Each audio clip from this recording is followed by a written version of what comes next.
Hello and welcome to this week's Convex Conversation with me, journalist Helen. Today I'm in the village of Tarbert on the beautiful Isle of Harris in Scotland's Outer Hebrides. Famous for tweed, it's also carving a name for itself in the world of gin.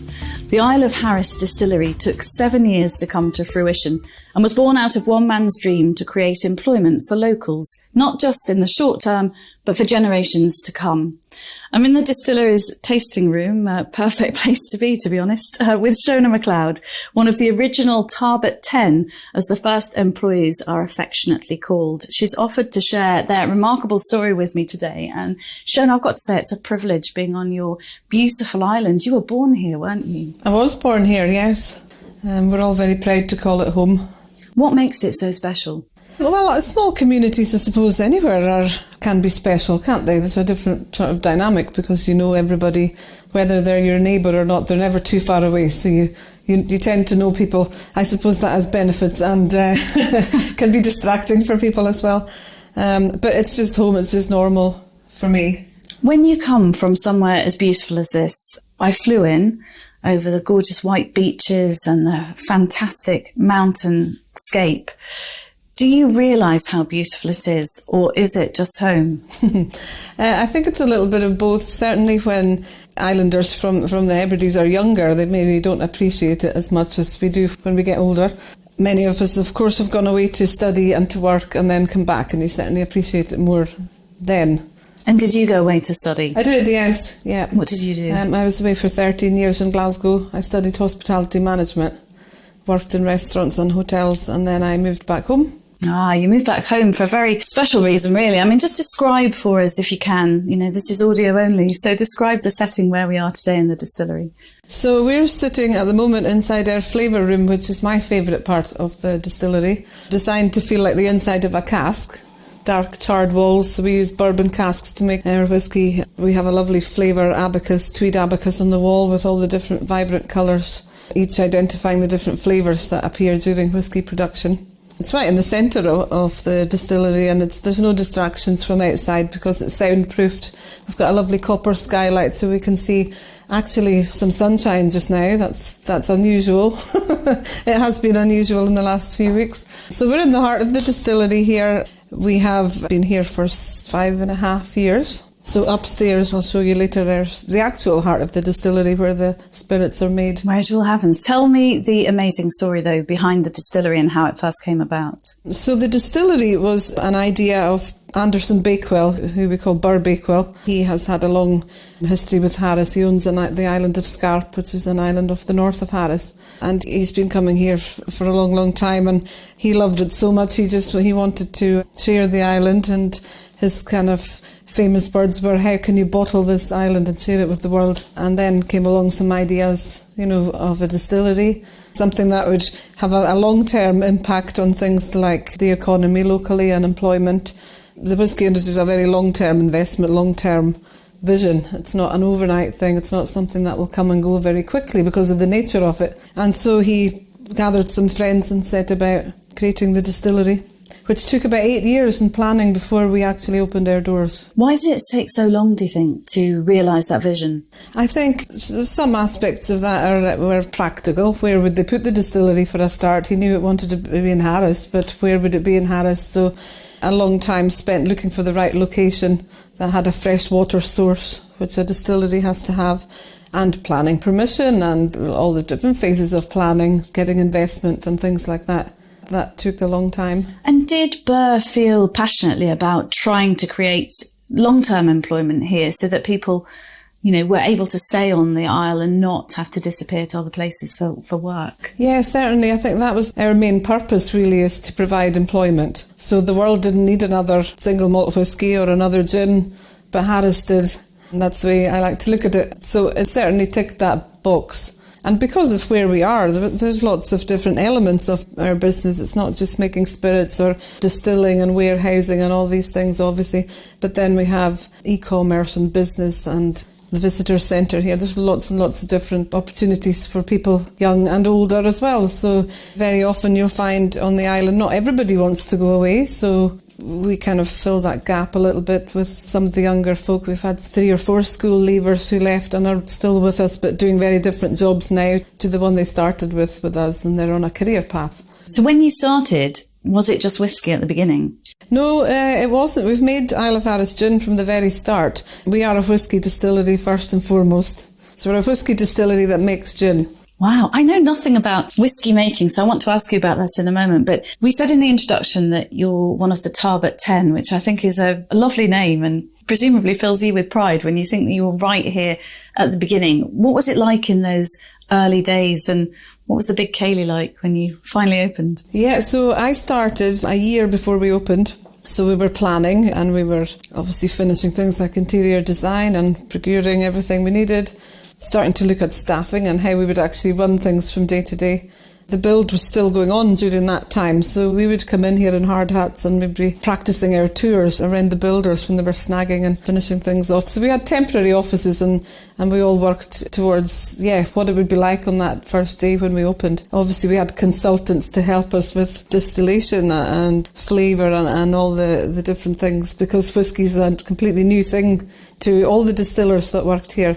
So the company invested quite heavily in employing people that were from the island and teaching them how to do that, rather than bringing in already trained and qualified distillers from the mainland or from anywhere else. All our production team come from different backgrounds, but none of them were working in the spirits industry or distilling. They're all from engineering, building, joinery, different things like that, IT backgrounds. And how do you look back on day one when the doors opened for the very first time? Well, that was a great day. So we opened and we were all very proud, you know. So the Tarbert 10, even when we opened here, had become the Tarbert 14, I think, or something like that, because we realised very early on that there weren't enough people really. It was going to be very busy, especially in the kind of visitor side front of house. So yeah, it was just incredibly exciting. I don't think any of us will ever forget it. Yeah, we all feel really proud. We've got a great sense of ownership because we feel like it's ours, but we don't have the financial burden of it at the end of the day. Which is probably just as well, because it's very beautifully designed. It looks very, very expensive.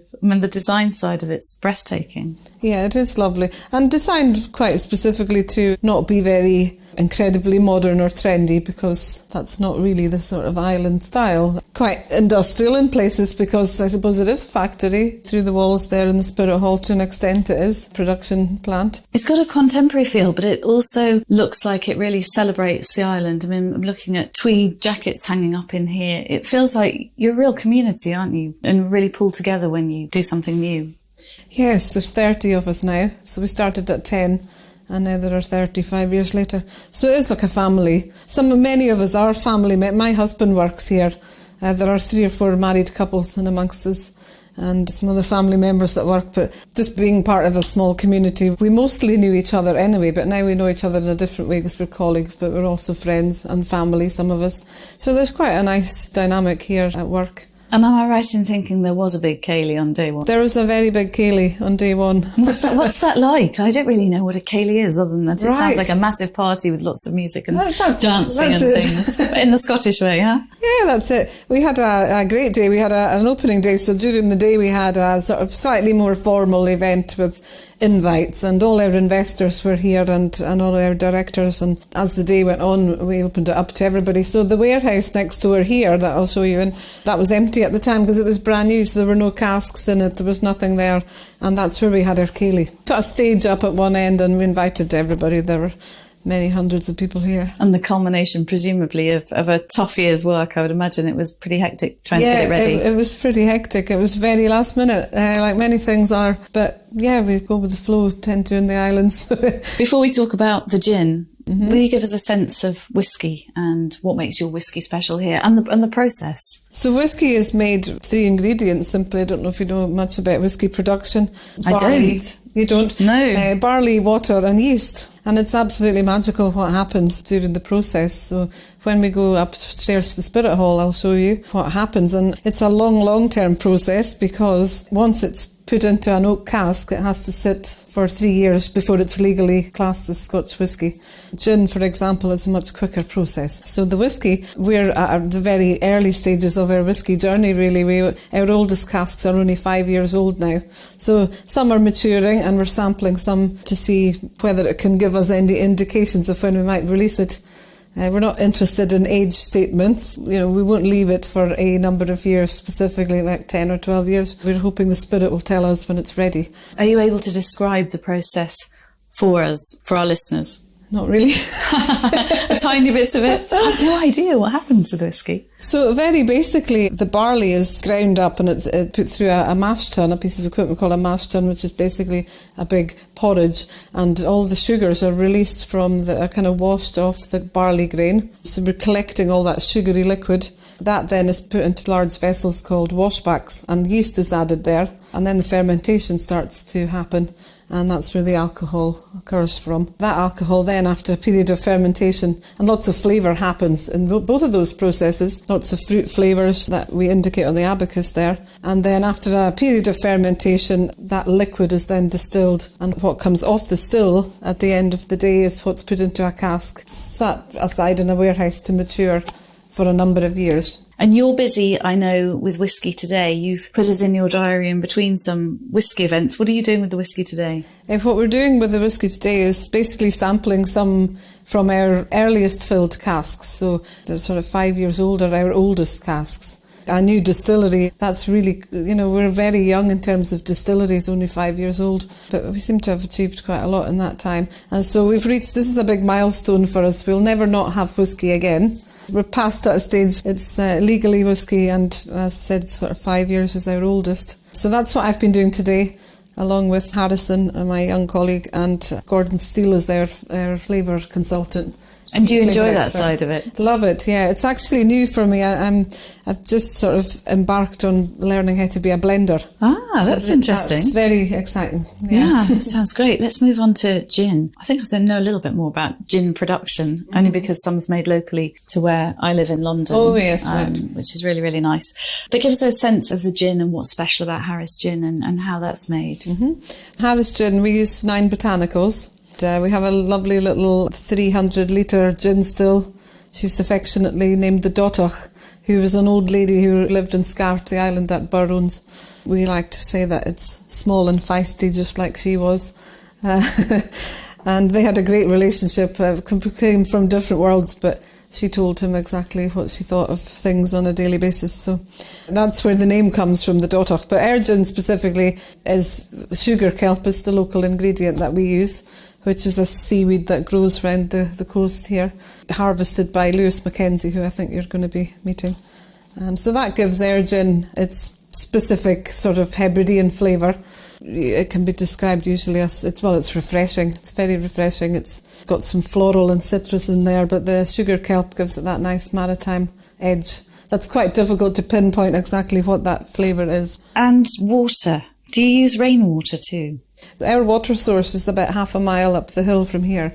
There are 2 lochs there. When I talked earlier about the location of a distillery, it has to have a water source nearby. That's where ours is. Lewis sounds quite a character, is he? He is. He's very, very knowledgeable. Amazing to talk to. You'll learn an awful lot from him. Well, I caught up with the elusive diver, Lewis Mackenzie, who spends his days gathering the sugar kelp seaweed by hand from sea lochs. Lewis, thanks so much for breaking off. I know this is a really busy time of year for you. I know absolutely nothing about sugar kelp seaweed.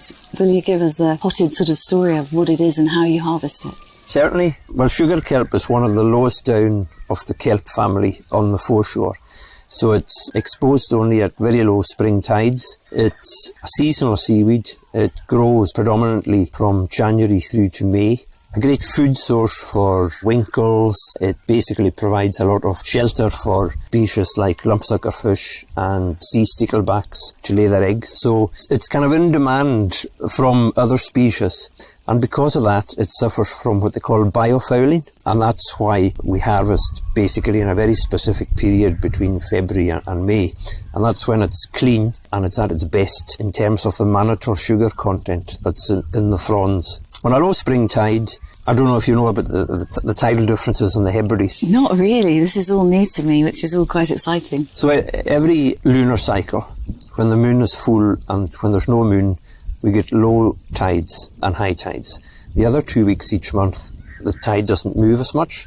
So vertical height, every 6 hours, the water will come in and go out up to 5 metres in vertical height. So where we're sitting here just now, this will all be bone dry in 5 hours. At low spring tides, I basically snorkel for the sugar kelp using a dry suit and a mask and a snorkel and flippers. Each frond is picked from the stalk individually, so the stalk or the plant isn't killed. Plants live for about 4 years, and I can harvest each plant twice each spring. So, it's very, very sustainable.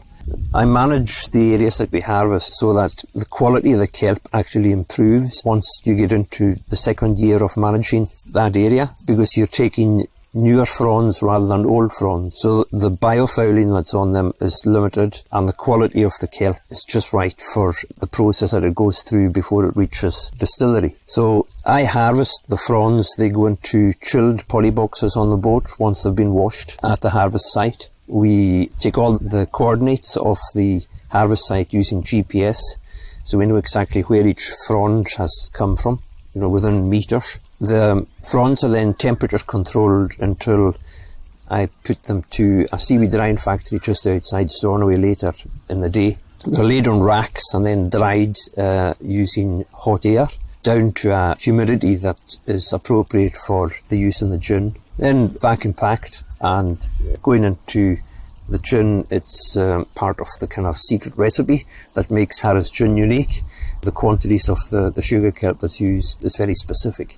And presumably it gives the gin that flavour of tasting like the Isle of Harris. Yeah, because it's straight out of the sea, it's washed in seawater at the harvest site, it's temperature controlled, you're getting a food grade premium product going into the botanicals that form the gin. And because it's so fresh and then preserved in the appropriate way through drying, you get the saltiness of the dehydrated salt water on the outside of the frond, but then you also get the mannitol sugar coming through into globules on the outside the leaf. So you get the saltiness and you get the sweetness. Your eyes absolutely sparkle when you talk about sea kelp. How on earth did you end up with this job? The distillery, when they came up with a recipe for the sugar kelp, they contacted the local seaweed processing factory. And that predominantly processes asco, which is this bubbly seaweed we're looking at here. Yeah. They didn't obviously have anybody who could supply sugar kelp, but I supplied them with this type of seaweed. So they asked did I know where there was any, and I said yeah.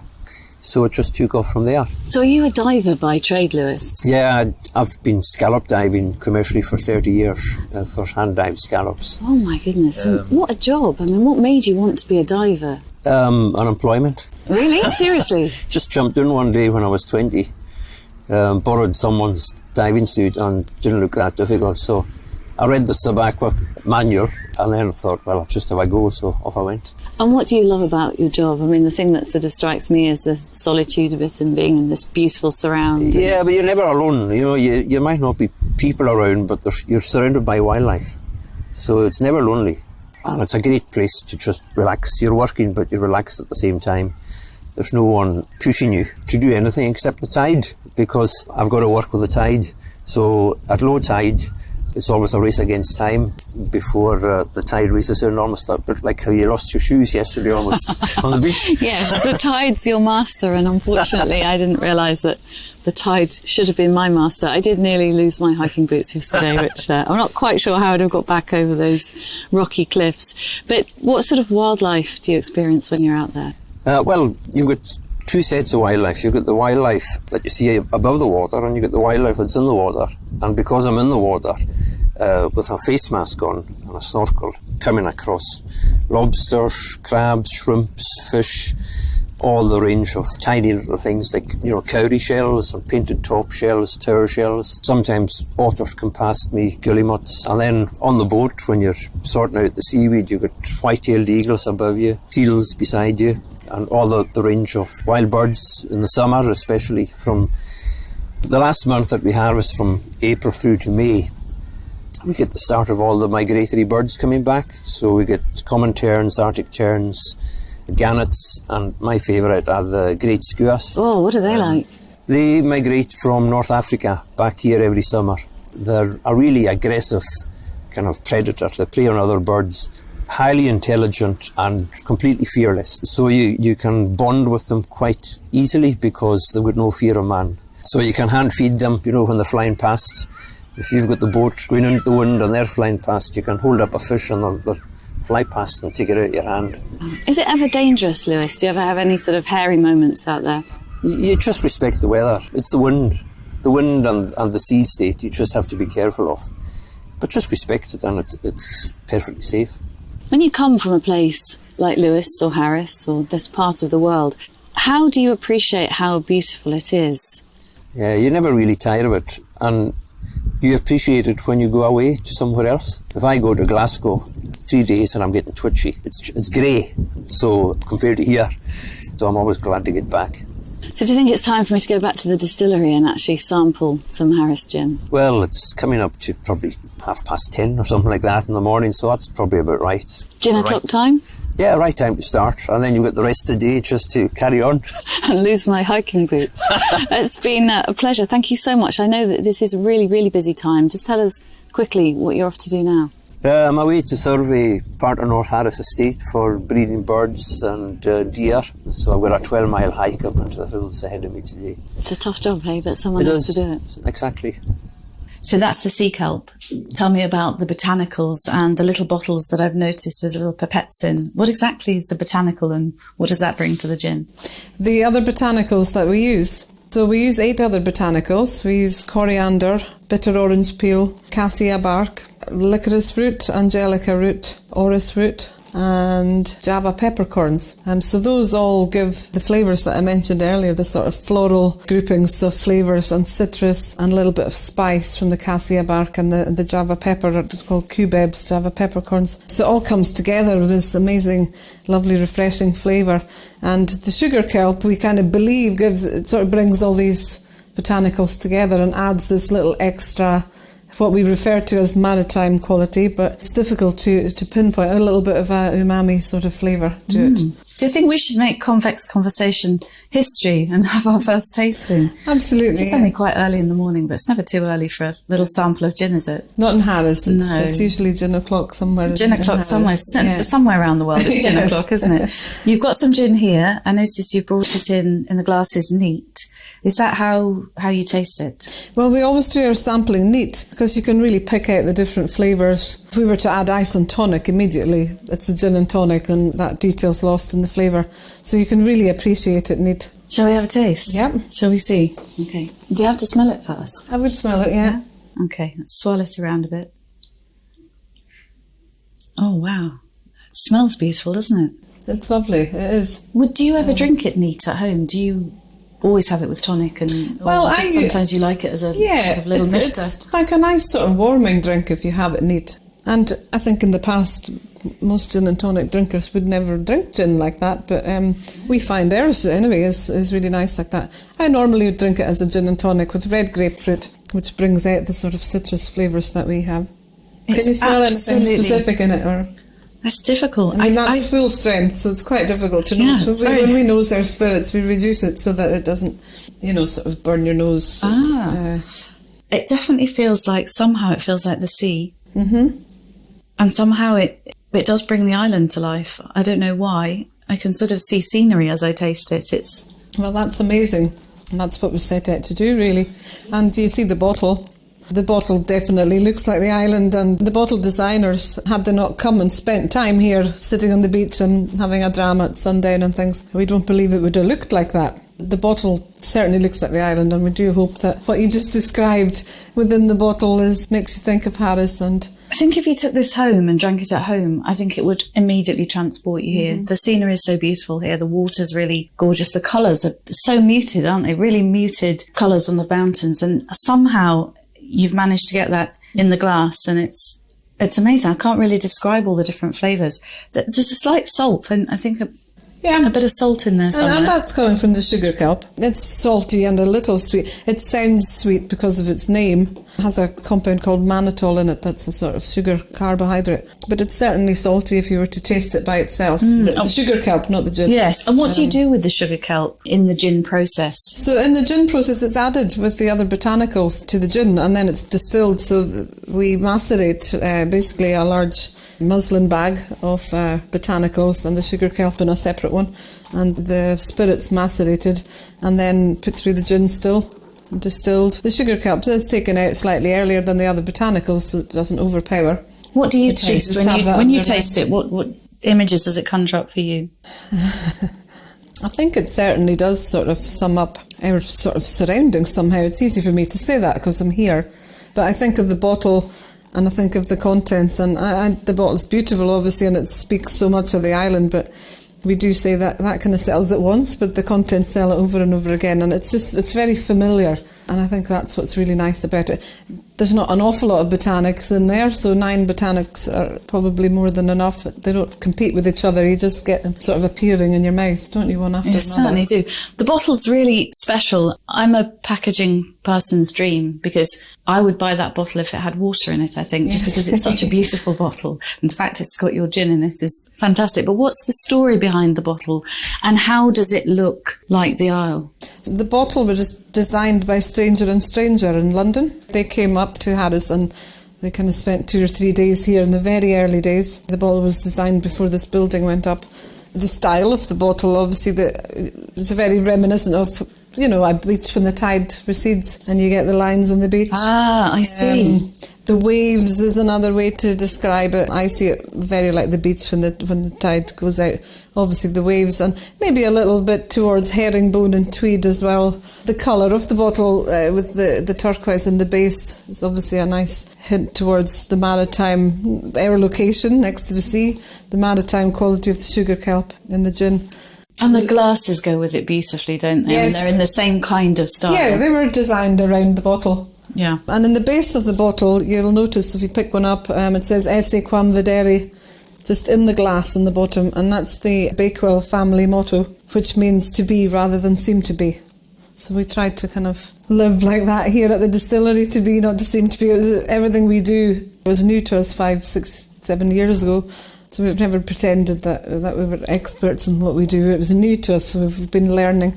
A lot of distilleries have hundreds of years of history, but we're kind of making history here. It's all those things together. It's a story, isn't it? The story, all the different elements come together, and then when you taste what's in the glass, then it sort of makes sense, I think. It does. It certainly does make sense. And what does Burr Bakewell think to it all? This was his dream, this was his vision, this was his ambition, and you've all, through a lot of hard work, made it a reality and made something certainly world class. How does he feel about what's been going on for the last 5 years and where you are now? I saw him just last week. He was here, and he missed Harris an awful lot in the last year because he wasn't able to travel, of course. He's such a humble man, but he's so proud, I think, of what we've done. He had an idea, and everybody's come together to realise that idea. He's like the phrase in the bottom of the bottle. He's sort of quiet and understated and hidden away a little bit like that. But yeah, I think fiercely proud is how I would describe how he feels. And how popular is the gin worldwide? Well, we have lots of different export markets now. We didn't at all to begin with, but the gin has been an amazing success for us within the UK and in lots of different export markets now, as I say. I can't tell you all off the top of my head. But it's amazing. It's just so well received, and the world didn't need another gin. But we seem to be doing very well in that market.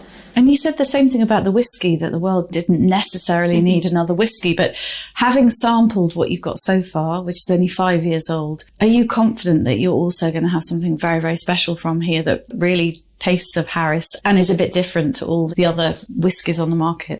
Yeah, I think so.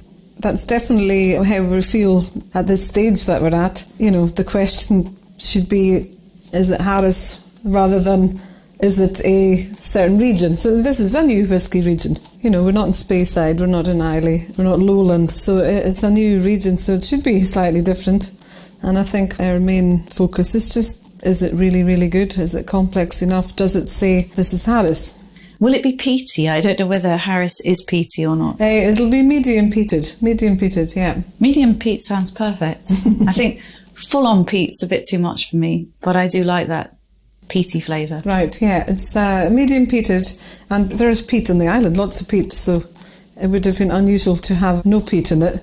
It's interesting to me that you feel that you have a real sense of community on the Isle. When we first arrived today, you talked about school children helping with some designs with the Harris tweed.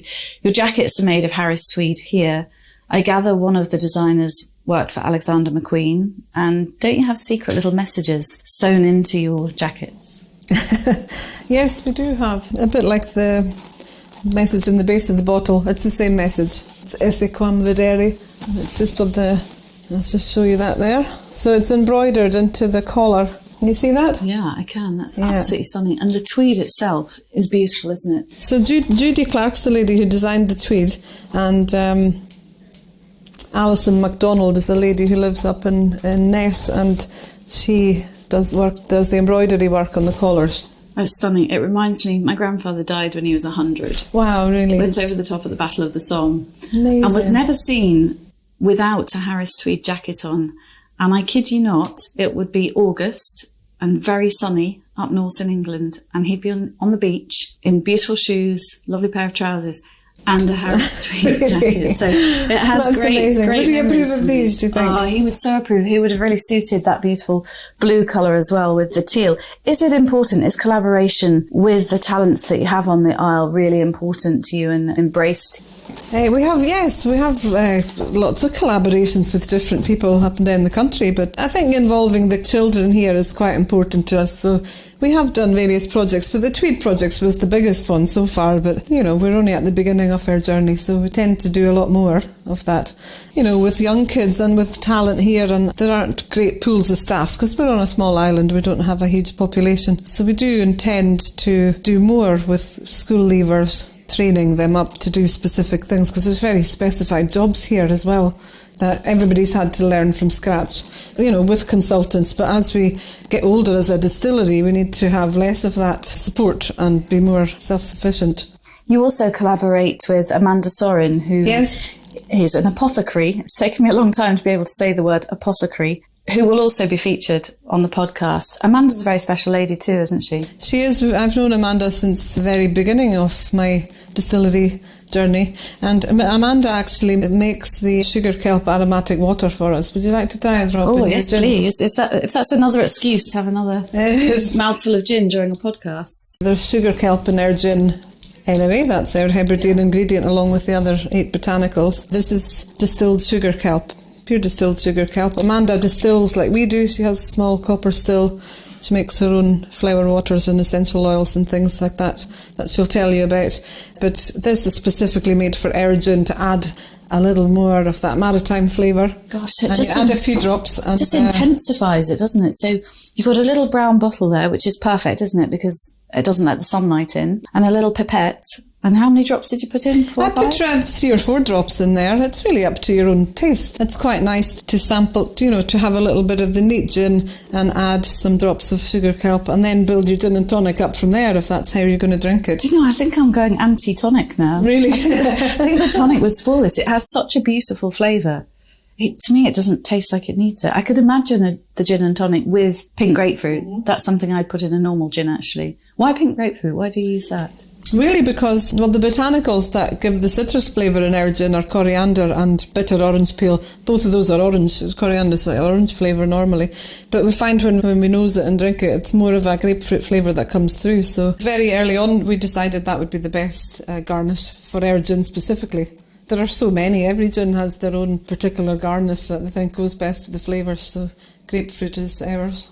And what next with the distillery? What are your ambitions and Burr's ambitions for it? Well, certainly, we're all working up to the launch of the Hearach, which will be our single malt whisky. It's going to be called the Hearach. That's the name of an inhabitant of Harris. That's our focus really at the moment. A lot of the story's been about gin in recent years, but now that we're getting closer to the sort of time when we'll have whisky for sale, that's a huge milestone for us. And who is the Hearach?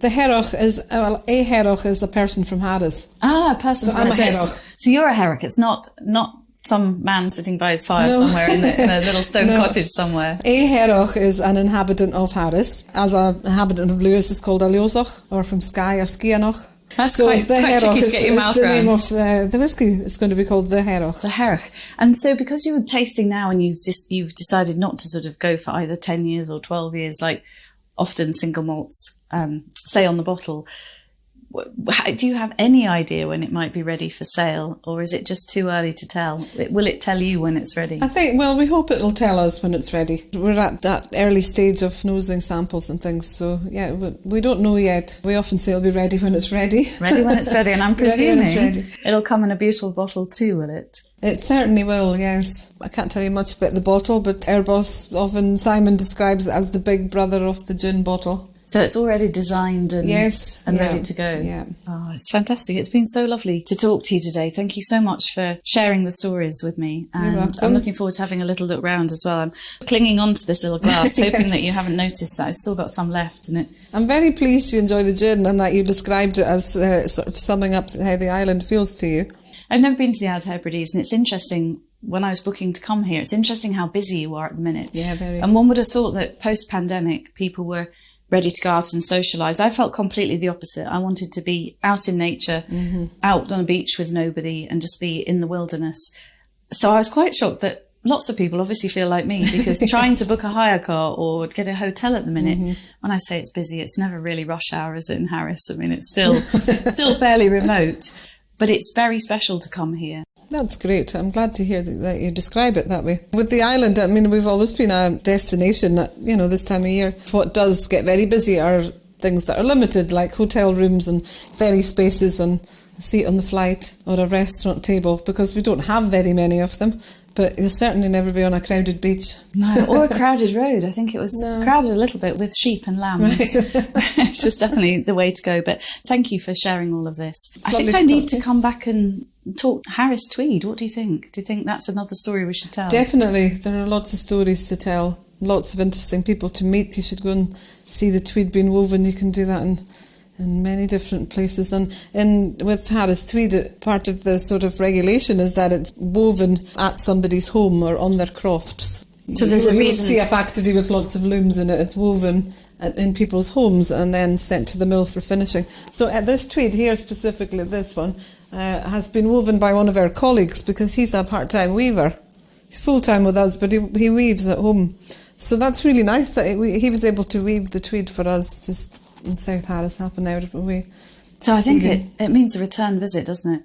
If I come back, can I pop in and see you? Yeah, you come back for a gin and tonic anytime. And maybe help you with the whiskey tasting yes. too, maybe. Shona, thank you so much. You've been listening to Shona Macleod, one of the Isle of Harris Distillery's original employees, part of the Tarbot 10. Thank you so much for your company today. Don't forget, you can download and subscribe to our podcast series at convex.podbean.com, or search The Convex Conversation on Spotify, Apple and Google Podcasts, or just ask Alexa. I'll see you next week. Bye for now.